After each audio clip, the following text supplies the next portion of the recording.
तो हेलो जी, जय बद्री विशाल। और ये जो है ना वीडियो का सेकंड पार्ट है और हम लोग अभी माणा आ गए हैं। और यहाँ ना इतनी भीड़ है भाई, हम लोग माणा से काफ़ी पहले उतर गए हैं पुल के पास में और यहाँ से पैदल जा रहे हैं माणा गांव तक, क्योंकि भीड़ बहुत है, गाड़ियों के आने की बहुत दिक्कत है।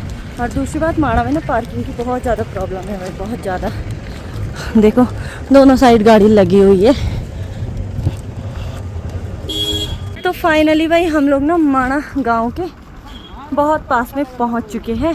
और यहाँ से जो है ना वसुधारा भी दिख रहा है भाई, वहाँ भी वसुधारा देखो सामने पे, ये रहा वसुधारा का झरना ये। और वसुधारा में जा रखी हूँ, वसुधारा लेकिन नज़दीक है भाभी, पता है थोड़ा। हाँ हाँ हाँ, लेकिन जैसे अभी यहाँ से लग रहा है यहीं पे है। हाँ लेकिन जब जाओ तो दूर है। हाँ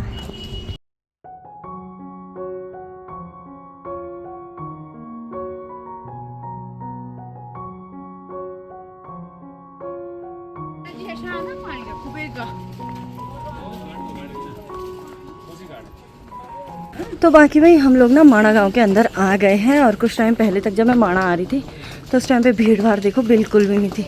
और आज देखो कितनी चहल पहल है गाँव में, काफ़ी टूरिस्ट आ रखे हैं यहाँ भी। तो माणा गांव में ना हर घर पे भाई आपको सुंदर सुंदर सी पेंटिंग देखने को मिलेगी, 5 पांडवों की, साथ में द्रौपदी की, और हर घर पे अलग अलग पेंटिंग है। तो ये है गांव का रास्ता। हम लोग फिर से आज जो है भाई गांव वाले रास्ते जा रहे हैं। और गांव वाला जो रास्ता है ना, उसी रास्ते भाई आप लोग ना भगवान श्री घंटाकरण जी के दर्शन भी कर सकते हो। गांव की गलियां छोटी छोटी हाँ, इन गलियों में सुकून भी कितना है ये भी तो देखो। तो बाकी भाई हम लोग ना मंदिर के पास में पहुंच चुके हैं और आप लोगों को भगवान श्री घंटाकरण जी के दर्शन कराती हूँ। तो ये रहे भगवान जी।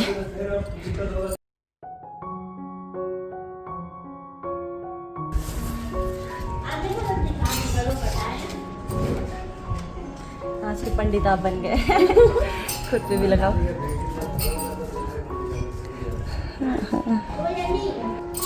तो यहीं से भाई मंदिर से आगे ही का जो रास्ता है ना, वो भीम पुल के लिए भी जाता है, साथ ही में गणेश गुफा, व्यास गुफा को भी जाता है। तो हम इसी रास्ते जाएंगे। तो देखो भाई गाँव में ना ऐसे धारे होते हैं देखो, और एकदम प्योर पानी है ये। तो बाकी भाई मंदिर से थोड़ा सा आगे आने पे ना आप लोगों को ना केशव प्रयाग यानी कि अलकनंदा और सरस्वती नदी का जो संगम है ना, वो भी देखने को मिलेगा। और जब शुरुआत का टाइम रहता है ना, यानी कि जून के महीने के टाइम पे, यहाँ जो है भाई पुष्कर कुंभ का मेला भी लगा था। उस टाइम पे तो काफ़ी भीड़ थी, यहाँ मैं आ भी रखी थी। और आजकल देखो सरस्वती नदी और अलकनंदा नदी का जो बहाव है, पानी है, कितना कम हो रखा है, बहुत ज़्यादा। नहीं तो बीच में इतना बड़ा हुआ था और आजकल देखो नदी एकदम सूखी सूखी सी लग रही है। बाकी भाई सामने पे जो है भगवान बद्री विशाल जी का माता का मंदिर, यानी कि माता मूर्ति का मंदिर।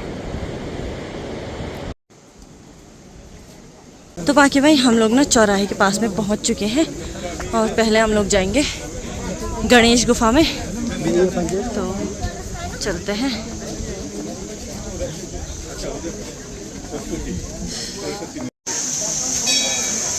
हम लोग ना गणेश गुफा के पास में पहुंच चुके हैं भाई, और भीड़ देखो मंदिर के पास में।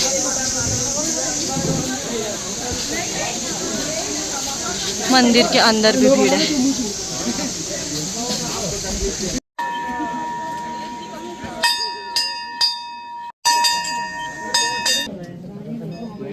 तो बाकी भाई दर्शन करने के बाद ना ये है परिक्रमा मार्ग और अंदर गुफा है भाई। अंदर अभी हवन भी चल रहा है।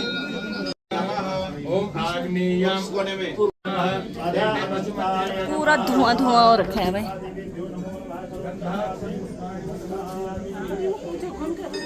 पंडित जी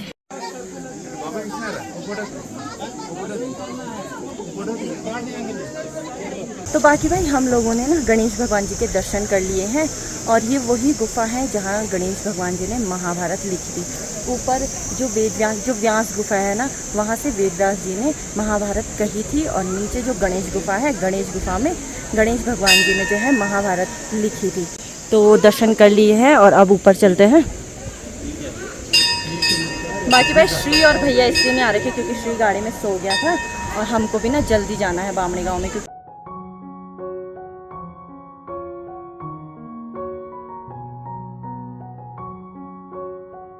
तो बाकी भाई गणेश गुफा में गणेश भगवान के दर्शन करने के बाद ना हम लोग भीमपुल आ गए हैं, भीमपुल को देखने के लिए और सरस्वती नदी के दर्शन करने के लिए। क्योंकि श्री सो रखा है गाड़ी में और भैया का फ़ोन आ रहा है कि जल्दी आओ तो इसलिए व्यास गुफा जाने का टाइम नहीं हुआ।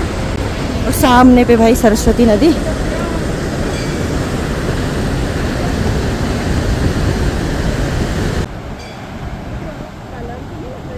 हाँ रेनबो।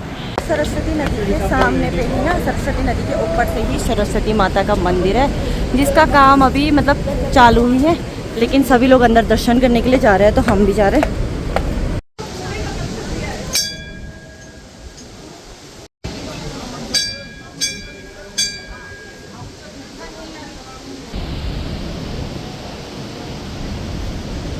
तो बाकी भाई सरस्वती माता के दर्शन करने के बाद, साथ ही में सरस्वती नदी के दर्शन करने के बाद ना हम लोग अब जा रहे हैं भीमपुल देखने के लिए। तो आप लोगों को भी दिखाती हूँ, भाभी को भी दिखाना है क्योंकि। तो ये रहा भाई सामने पे भीमपुल और ये है भीम के उंगलियों के निशान सामने पे। और ये वही पत्थर है जिसे भीम ने उठा करके ना नदी क्रॉस करनी थी, सरस्वती नदी को। तो सब लोगों ने तो कर लिया था क्रॉस, बस द्रौपदी जहाँ नहीं कर पा रही थी तो ये पत्थर रखा था बीच में। ये है हाथ का निशान ऐसे।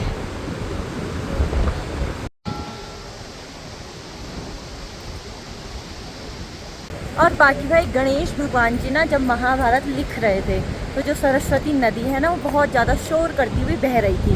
तो तब गणेश भगवान जी ने सरस्वती नदी को श्राप दिया था क्योंकि नदी शोर कर रही थी तो भगवान जी को लिखने में दिक्कत आ रही थी। इसीलिए जो है ना केशव प्रयाग से आगे जो है भाई सरस्वती नदी विलुप्त हो जाती है। तो सामने पे केशव प्रयाग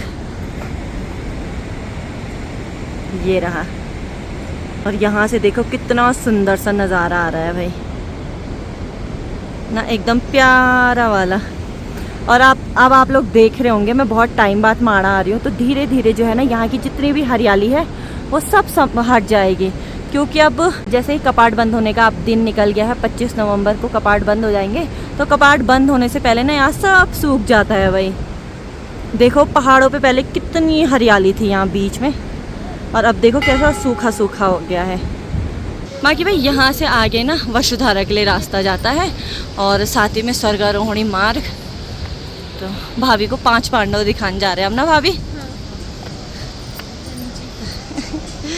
भाभी बोर हो रहे मेरे साथ? नहीं पक्का? नहीं, बहुत अच्छा लग रहा है।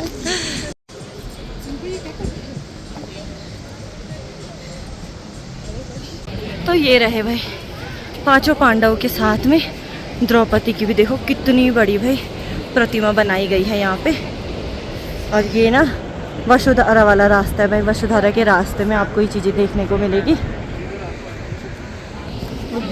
तो बहुत सारे लोग भाई वसुधारा वाले रास्ते से ना नीचे आ रहे हैं। ऐसा भी हो सकता है कि ये लोग वसुधारा से आ रहे होंगे और ऐसा भी हो सकता है कि आधे रास्ते तो घूमने के लिए गए होंगे। लेकिन आजकल ना इस साइड काफ़ी भीड़ है भाई।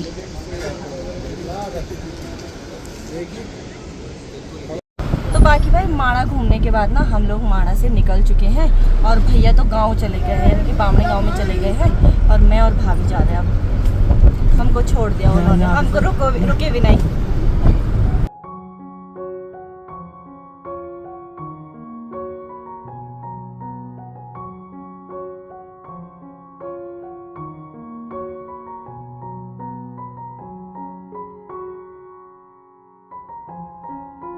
तो बाकी भाई हम लोग ना माणा से बामणी गांव में पहुंच चुके हैं और हम लोग ना माणा वाले जो सोमो है ना भैया वाले, वो बांगड़ से माणा तक छोड़ते हैं। बांगड़ एक जगह का नाम है और पर पर्सन जो किराया है ना 50 रुपये है। बद्रीनाथ से माणा तक का आने जाने का मतलब जाने का एक टाइम का 50 रुपये है, फिर वापसी का भी 50 रुपये, यानी कि 100 रुपये में आना जाना हो जाता है।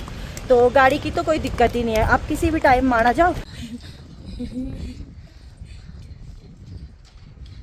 कितने दिन के बाद मिल रहे हैं ना, इसलिए कर रहा मिस कर रहा था ही तुझे।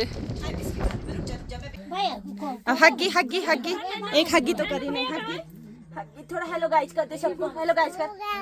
कैसे हो बाल? हाँ। भाभी थोड़ा सा हटो लादी प्रणाम कमी से दादी ठीक है पापा कमी पापा ठीक है ठीक है दादी तो सब फूफू सबसे मिल रही है भाई सब खुश हो गए हैं हाँ हाँ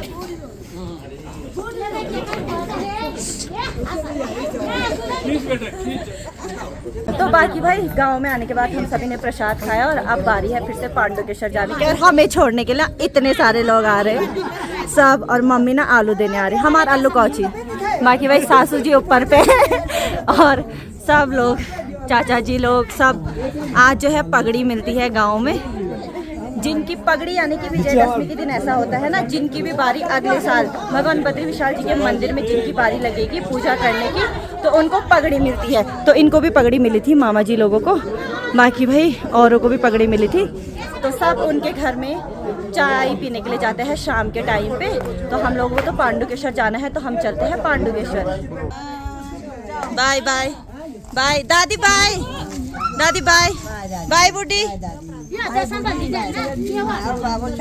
ओ ठीक है बाय चल बाय बुफू बाय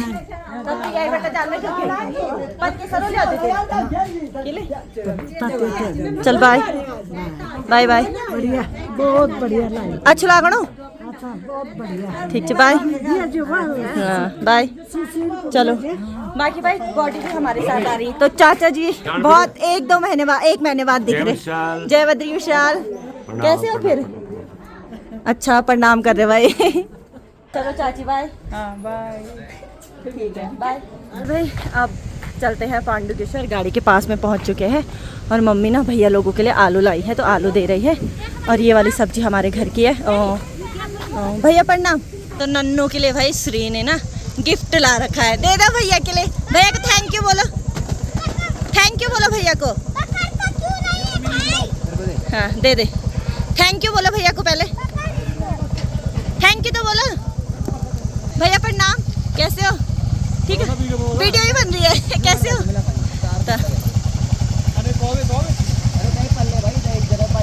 कैसे हो सॉरी पकड़ नानू बाय तो कर बाय मामा बाय ठीक है बाय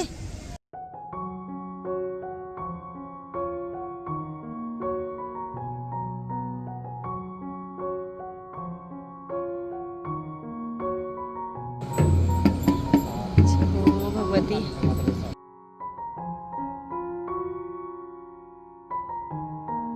बाकी भाई हम लोग ना घर पे पहुंच चुके हैं और जैसे मैं सुबह बद्रीनाथ चली गई थी ना तो मेरे पीठ पीछे ना स्नेहा और गाथा ने ना पापा का इतना ध्यान रखा बहुत बहुत धन्यवाद यार बहुत ज़्यादा वाला ठीक है वो तो शर्मा रही धन्यवाद तो बाकी भाई बद्रीनाथ से घर आने के बाद हम लोगों का खाना भी हो गया था फटाफट से खाना खाया फिर बर्तन वगैरह धोए और अभी जो है ना मैं सोने के लिए स्नेहा लोगों के घर पे आ गई हूँ क्योंकि वैसे तो अपने घर पे भी बढ़िया नींद आती है लेकिन नीचे वाले कमरे में ना मैं अकेली नहीं सो पाती हूँ भाई मुझे नींद ही नहीं आती है फिर स्नेहा भी अकेली थी तो उसने बोला दीदी हमारे घर आ जा तो मैं यहाँ आ गई हूँ और आज ना बद्रीनाथ में विजयदशमी भी थी साथ ही में हम लोग माणा भी जा रखे थे भाई और विजयदशमी पर्व के बारे में तो मैंने आप लोगों को बता दिया है लेकिन ऐसा होता है ना अगले साल की जो यात्रा चलती है तो उसकी जो शुरुआत होती है ना वो इसी साल से हो जाती है और इस साल यानी कि विजयदशमी के दिन से आज जो है ना हमारे गांव में अगले साल मंदिर में जो भंडार कक्ष रहता है उसकी व्यवस्था कौन देखेगा फिर गरुड़ भगवान जी की जो डोली होती है